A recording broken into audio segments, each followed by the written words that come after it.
In the pre-assembly section, when it was time for the valve lash adjustment, we tightened the valve train to the point of 0 lash and then made the necessary inspections.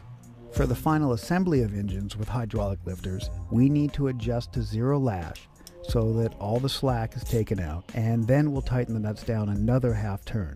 Once the lifters are installed, every time you rotate the engine, you're slowly wiping off the protective lubricant that you put on the cam lobes earlier.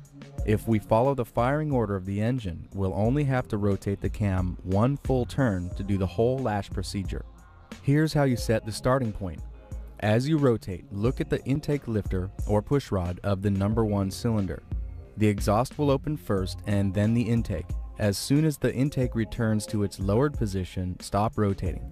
This will mean the cylinder is on its compression stroke and both lifters will be in their lowered positions. If you have non-adjustable rockers, you can install both rocker nuts and tighten and torque them for the number 1 cylinder. For adjustable type rockers, just like in the pre-assembly, spin the push rod as you tighten the rocker nut. It's kind of hard to tell the exact point where all the slack is gone and the push rod becomes just a little bit harder to spin. While you're turning your wrench and you feel that slight difference in resistance spinning the push rod, you should be at 0 lash and the push rod won't move up and down at all anymore. When you get close to 0 lash, it helps to hold your wrench up a little bit so that the socket is not sitting right on top of the pivot of the rocker arm. When you're absolutely sure that you're at 0 lash, set your wrench in a straight up and down orientation and then give the nut another half turn. What this does is pinch the plunger down inside the hydraulic lifter to set the preload.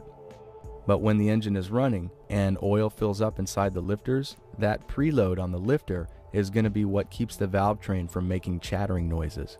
If you're using hydraulic lifters that were run in an engine previously and have oil in them, you might notice that when you add the extra half turn, the valve might actually open a little bit.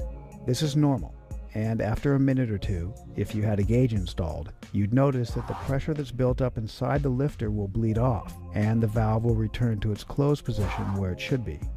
Your firing order will tell you which rocker to adjust next.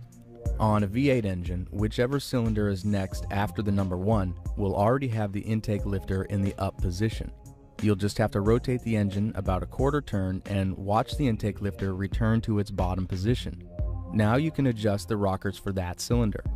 Then carry on through your firing order, and each time the next cylinder will have the intake lifter in the up position. When you've gone through all of your rockers, you'll only have rotated the camshaft once, and you should have plenty of break-in lube left on the rest of the cam lobe.